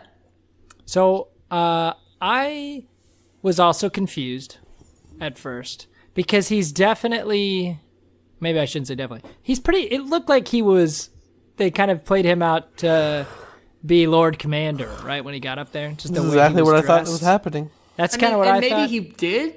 And so this is my thought. This is what I took out of it. I'm interested to see if you guys got kind of the same thing or what your thoughts are. So I totally understand why, right when he killed Dany, there was no way he was gonna be king, and that all that stuff that was totally fine. that was kind of my prediction of where I was going with, like, okay, he doesn't want the throne. Tyrion knows what needs to be done. If Tyrion kills Dany, then Jon's kind of left to take over and all that stuff. That's kind of my first thought when I was watching the episode on how things were going to play out. Okay. But nonetheless, we skip past that. Jon gets sent up to the Night's Watch. Again, they even make a joke about it. He says there's still a Night's Watch because what are you watching for at this point? Like, wildlings are pretty, there's no more conflict there, at least at the moment. That could rise again. Who knows? And most importantly, there's no White Walkers or anything. So I think when he goes back up there, again, everyone, at this point, there's really no one maintaining this anymore, I would think, at least right now, the whole code of the Night's Watch and all this stuff. And he's pretty much just probably goes straight into Lord Commander when he gets there. Just because of, the stories that these people know, or some of them may still know him, who knows, or at least of him. And then he, just knowing that there's really no purpose of the Night's Watch anymore, just decides to leave with Tormund, and no one cares, respects that. And then we get the ghost ending we deserved. Yes. And I'm happy with it. I think it rounded out his story. I think it kind of goes back to, Tormund says it in the beginning and even makes a comment like episodes back where, he, I can't remember his exact line, but he even says, he's like, you belong in the real North or something, or you're always welcome in the real North. Yeah. And I think Jon was probably the happiest, as far as the series goes when he was up there. So I have no problems with where he ended up. I have a problem with the fact that the Night's Watch exists. I thought that it was because Grey Worm doesn't know about the history or anything. Like I thought that it was an out for them to just kind of say like, okay, we're gonna send him do this thing, and then they're gonna like get him up there, and they're gonna be like, all right, well, it doesn't. After Grey Worm leaves, it doesn't fucking really exist. You could just come back and do whatever you want. Yeah. But then they do make the joke about it in Tyrion's like they're always gonna need a place to send bastards and broken things, which is funny. It's not an explanation. Like, I don't. It's a bit of a glaring error for me. I'm willing to overlook it for the sense of okay, Jon goes up there, and then either way, I'm okay. But I did not get the story you got. It seems like most people did, and so I'm thinking that's probably what happened. But the story that I saw, what I thought happened, because of course everything's silent. Love the ghost thing. He comes back. Tormund's there. Blah blah blah blah blah. I thought Jon was like taking them home. Me too. No part of me thought that he was staying with them. Yep. Specifically and solely because he changed his clothes to be Night's Watch again. Mm-hmm. Oh shit! Yeah, and you're probably right, to be honest. But that also doesn't make sense. And then why does he look back when the door shuts? Of course it's going to shut. Like I think. Well, that's just calling back to the first scene of the show, I think. Yeah. Oh. Because then I was thinking like, oh, maybe he's just like walking them out and saying goodbye. And then he looks back and it shuts and he looks forward and he's like, fuck it, I'm leaving. Yeah, I think so. I think that's a good point. And I think maybe even that's the intention, or that it's left open a bit from the standpoint of maybe that is what he's doing. But why would they necessarily need to be taken home? There's no like, you know what I mean? I was kind of confused that they were still there in the first place, to be honest. Well, I did see, I certainly noted there were a lot of kids. Yeah. It was a lot of kids. True. Yeah. But then I'm thinking maybe that's even his intent, was that he was taking them home still in his Night's Watch gear.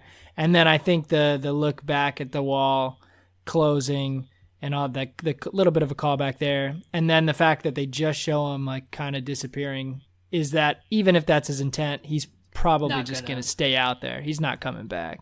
I think especially since they've painted such a connection between Jon and Arya, for him to have that whole like no intention to come back thing would fit very well. Yeah. And I'm super on board again with either way they were going. I just didn't get a clear indication as to what was happening. Yeah. And I actually, again, when I first watched it, I didn't even get that. But now that you say that, it is kind of weird that he's still in his Night's Watch gear, I guess, if everyone knew he wasn't planning on coming back. But then again, like, no one's going to come get him or murder him for doing this at this point. Again, the Night's Watch is kind of a joke. I could understand it still being there from the standpoint of, like, maybe people are even more terrified now that they've seen what's happened. Just because those are dead, the lay people and stuff may still think that because they didn't know White Walkers were real or believed in any of this, and now that they've seen it, they're like, oh shit, what else could exist out there? Like, maybe we do need someone up there all the time watching and, like, prepping for potentially the next time this could happen or something like this could happen. So I think if anything, maybe they are. Maybe right now it's not a big deal, but maybe they do. And tradition, I'm sure, plays into it. It's hard to just remove something that has been around for so long. I didn't think about that. Yeah. Okay. I'm at peace with that. And I kind of like the idea that you said, I wasn't even thinking about it until you brought it up. I actually like the idea better that he's going out as someone in the Night's Watch, taking them home.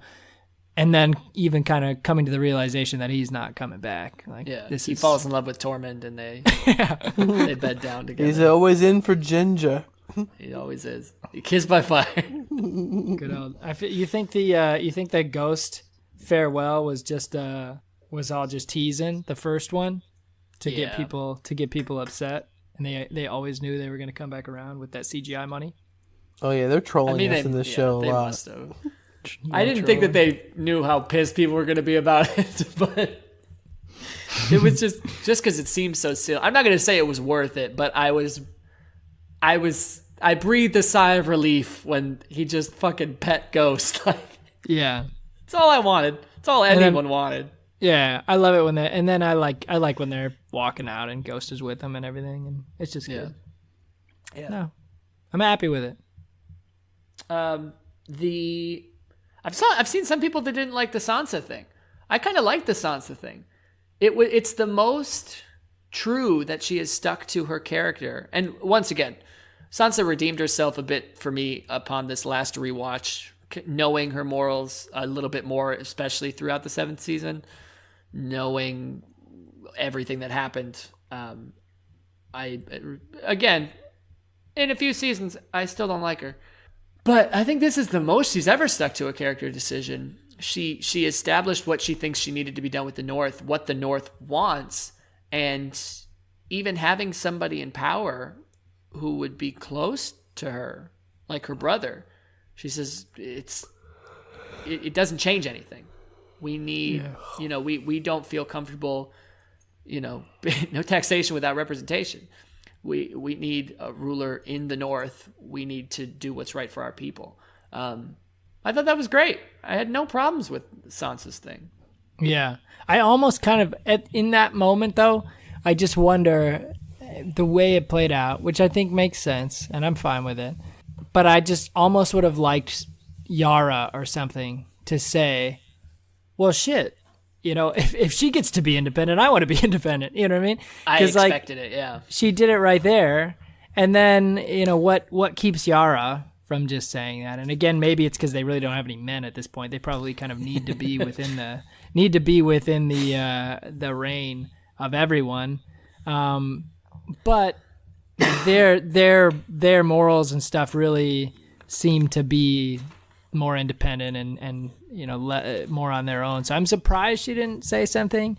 And it would have been interesting to see Bran, just at least a glimpse of a conflict, right, that he would have had to deal with, so we could see what things would be like in the future. Because at least of what we've seen of him, it just doesn't seem like he really gives a shit about anything. Yeah, he left the council pretty quickly and was like, fuck you people. I'm like going to go war Drogon. It's kind of like that nice thing of, and I think it plays into our whole moving forward idea of things, is that he is not necessarily the law. He's just it's kind of, in a weird way, is setting up a democracy, because he's almost this legislative branch type thing. He's not enforcing things to an extent, or maybe even judicial. I don't know how you'd go about it, but he is very much he's like, okay, here's the situation on this. What about Drogon? Okay, maybe I can do that. You can see the rest. Like, and he's just kind of like, he has the faith to appoint these people, and he's appointed well or whatever. I like the dynamic of that. I think that's interesting.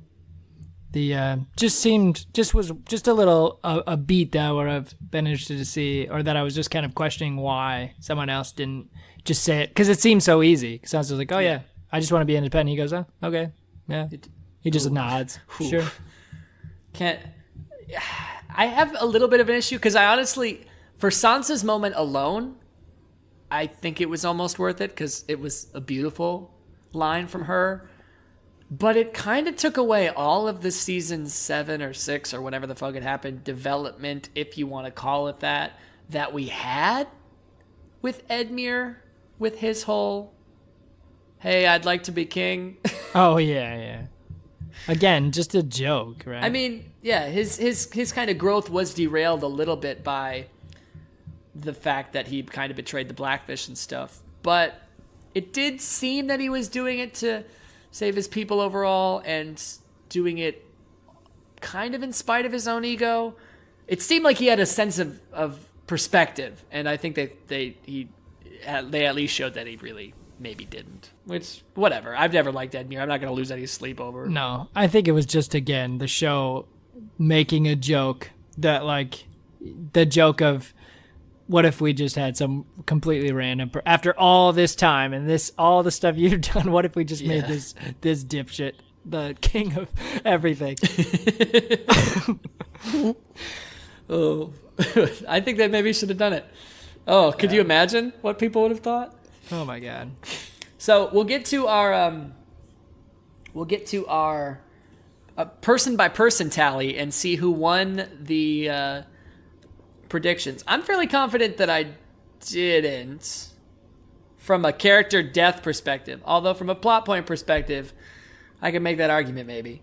Yeah, but let's go ahead and check in here and see that as a whole, if our podcast is valid, did we correctly guess more living or dead people than we got wrong? So far, we have. But I haven't tallied up anything for this episode, and it's more than half. So, what do you think we voted for Davos? Alive. We voted 3-2 for him to be dead. Damn it. That was me, too. I know. I'm pretty sure I said he was dead. What about John?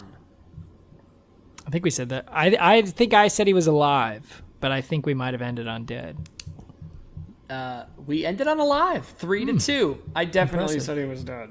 I feel like I said he was dead, so. Danny? Dead. Dead. 3-2. Dead.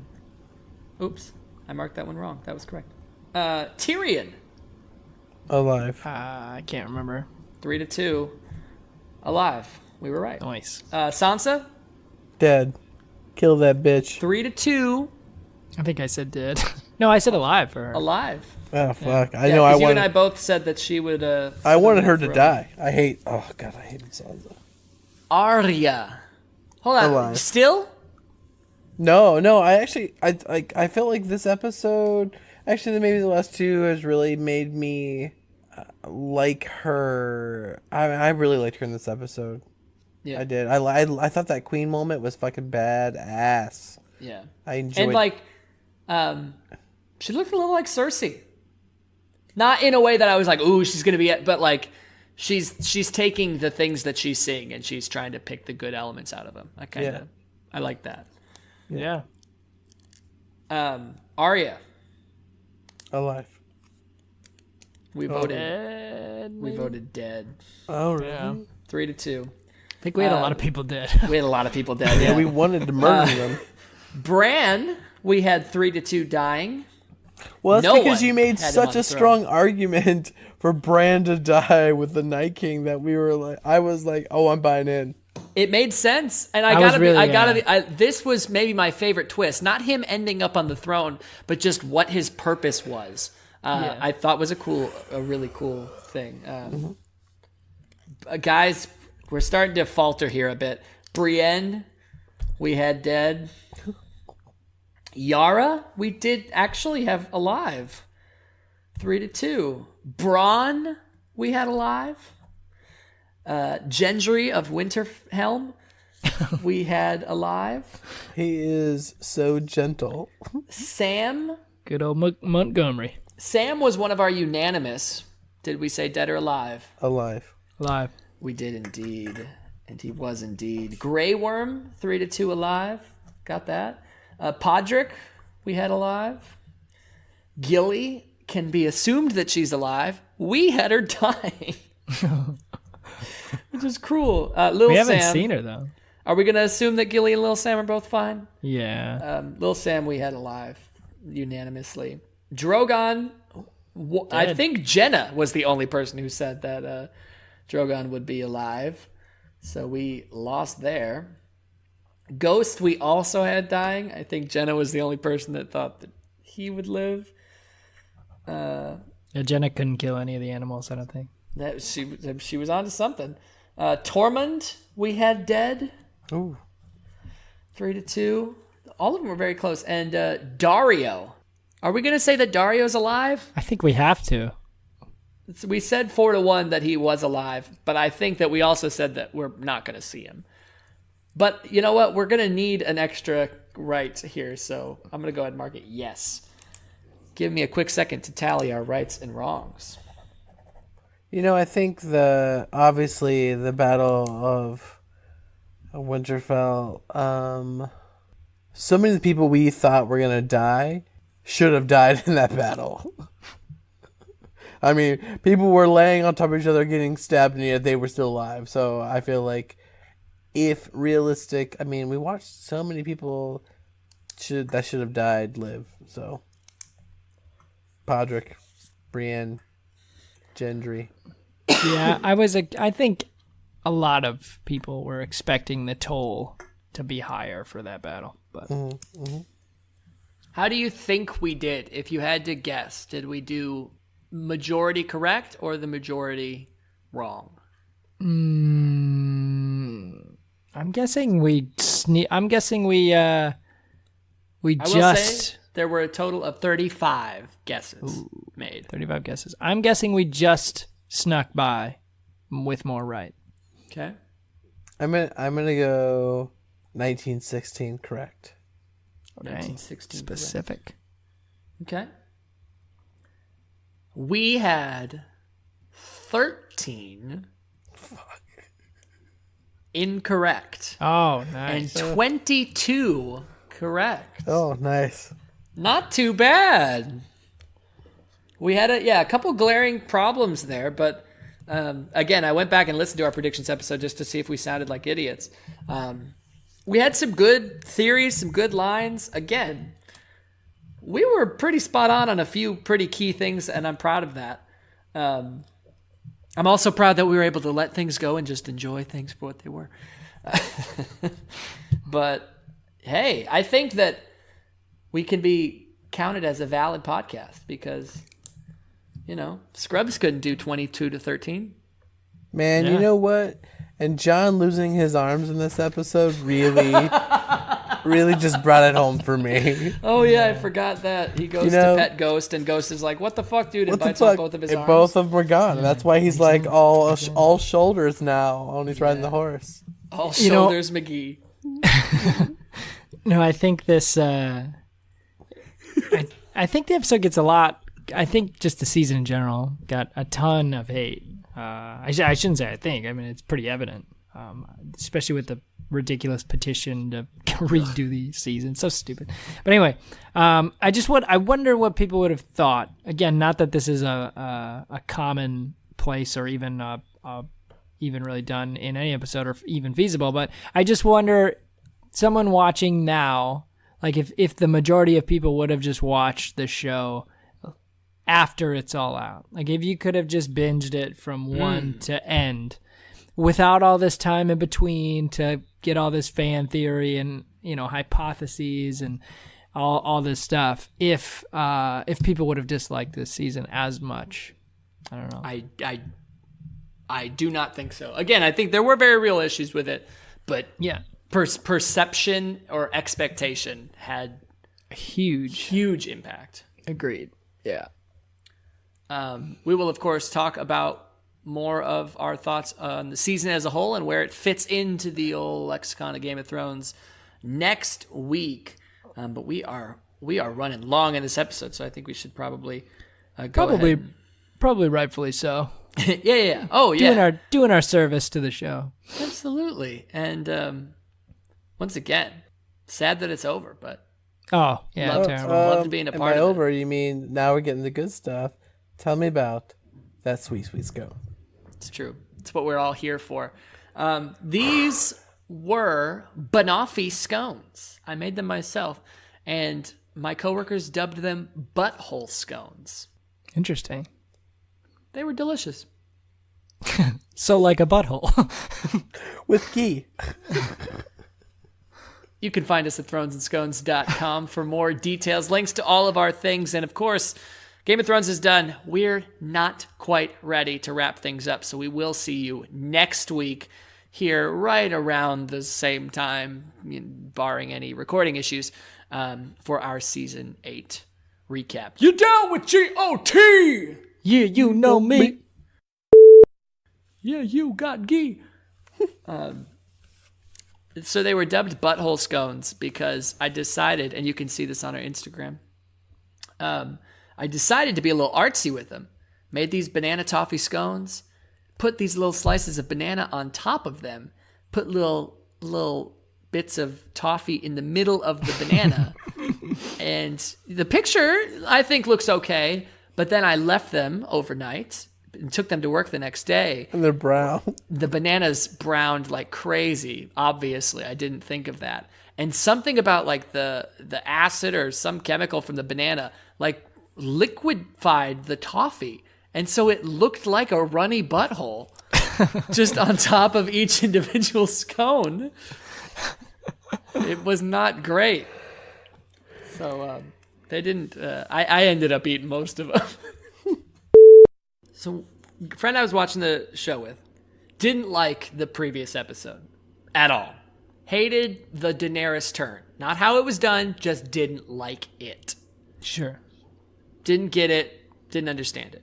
And I tried to, blah, blah, blah, blah, go through our whole explanation, etc., etc. And he's like, yeah, he didn't want to hear it. Fine, whatever, man. I'm not going to make you happy here. You're just going to be bummed. And that's depressing for me, but okay. So we're watching this most recent episode, and there's that great scene with Jon and Tyrion, and and Tyrion's laying out all the reasons why Dany would do this, and he turns to me and he goes, "All right, I kind of get it." When it's like literally the same stuff I was telling him. Like, granted, I don't have a team of writers behind me, but come on, I feel like I can make a semi-compelling argument. Apparently not. So, I mean, thanks Tyrion, I guess, for doing our work. I was Yeah, like, you mean Danny's turn? You mean like the last 3 seasons? Yeah, I'm still pretty impressed at your prediction. You were calling that pretty early, Tony. Calling it again. It's nothing about me. I think they've been setting it up. All right, it's a little bit about me. But you can keep talking. I always felt like with shows, sometimes when they're leading down an obvious track, that they're trying to mislead you, right? Like, and I feel like the show has done that before. So part of me with this very obvious, almost like connect the dot, paint by color kind of like flow, felt like a trap in that sense. And so I think I was just disappointed in that feeling. That I was like, oh, this is so obvious, you'd have to be really, really dumb and not paying attention to not see this coming. I don't know if it was that, because it could have not happened, and I wouldn't have been like, oh, come on. No, but that's what I'm saying is like, if it wouldn't have happened, I felt like it would have been doing the thing I thought they were doing, like setting us up for a direction to then go, but you weren't paying attention kind of thing. Instead, they did something which I think, I mean, again, we can talk about this obviously in the episode. From a standpoint of time, they had to rush a lot of that a little bit to kind of make the turn seem more drastic, but they have set this up for a while with her belief. And I think, and that's the problem. I don't like the crazy, if you will. I don't like calling her crazy because I don't think she's crazy. I think she thinks it's like almost like that divine belief that she is worthy of these things. Which is crazy. I mean, not crazy, but it's delusional. It's delusional, but it's. I mean, what is the American thing when we thought moving out west and we taking all the land? What was that called? Manifest destiny. Yeah, that's exactly what I feel like this is. Which was crazy. I don't know, man. I don't. At the end of this, I feel like she feels, and rightfully so in a way, she has shown progress with everything she is doing. She's being constantly saying like, oh my God, you're fantastic. We totally support you. And she just gets going and pushing things a little further and a little further and a little further. And people are still like, yeah, fuck yeah. Let's just kill some more people to make a point because that works. Because yeah. Oh, I'm not saying that she's crazy by her own fault necessarily, but just because other people have helped to push the boulder onto the cliff, right, doesn't make it any less of a precarious situation. Right. But then again, that's what I'm saying is like there seemed to be always this push, right? Yeah. And so I felt like that just felt less, I would say, no, I hate the word crazy. It felt less wrong, I think. I think people are upset because they didn't want Dani to be, quote, evil, but I never viewed her as evil. I think in this last episode, it was a really powerful thing for her to be shown as, she had a moment of very realness with John where she didn't look evil. She was super misguided. Yeah. She had a moment where she looked evil as well. Oh yeah. But like, we're going to talk. But I thought that's what I love about this. It's like I have a friend who, when I might have told this story before. It's not very good. When the Maleficent movie came out with Angelina Jolie, he didn't want to go see it. And fine, it wasn't a AAA blockbuster smash or anything. But he liked the story. And so I was surprised. And he's like, I love Maleficent. She's just this manifestation of pure evil. I don't want that to be tainted by like explanation or like, any sort of morality. Like I just want to see her as evil. And that never resonated with me. I think it's kind of the reason why I don't like the Joker either. You got to have a little, I love a little gray area in my villain. And I think that Dani was that great because she wasn't a villain, but she made the choice, whether spurned or of her own volition to kind of become one unwittingly. And it was super sad. Yeah. I don't know if you've ever dealt with anyone who has schizophrenia, but it can be like obscenely troubling when I can't explain this other than it's like you're having a normal conversation. You feel there is just completely every day, and then suddenly they'll say something and you're like, what? No. What the fuck, dude? No, that is fucking nuts. And then they'll continue a conversation like they didn't say that. You're like, but you just said you were gonna like kill someone. Like we were talking about going to McDonald's, and now you mentioned just like murdering everyone there. And are you serious? Like, I feel like Dani has that moment. If you're like, oh, she's cool, she loves what? No, why do you want to burn everyone? That's super weird. Go back to being that beautiful woman that we all want to admire. But why do you have to keep on burning people? Maybe she does. There's been talk about them trying to put those themes of those kind of things in. So maybe they were trying to paint a little bit of that kind of brush with her. Theon had that PTSD thing. Yeah. Jamie, I was reading into a depression thing. I really liked the explanation that I read recently a bit more about how Cersei was like his kind of drug heroin addiction in a sense. Like he got clean. And he it wasn't what he wanted. Yeah. Wasn't what which was cool. Yeah, I totally I love that. That's awesome. That's a smart way of describing that kind of like mentation that he has when it comes to just like, what the fuck? Why do you keep running back? Like, no, you know it's bad, and he's like, yeah, but Yeah. it's all I deserve. It's all I need, and when I have it, I don't need anything else. Yeah. And when I inject it straight into my taint, there's nothing Into better. my tank, there is nothing better. When I am muled across Mexico, I am good. Danny gets to ride the dragon. Why can't I? I'm gonna ride that sweet, sweet puff magic dragon.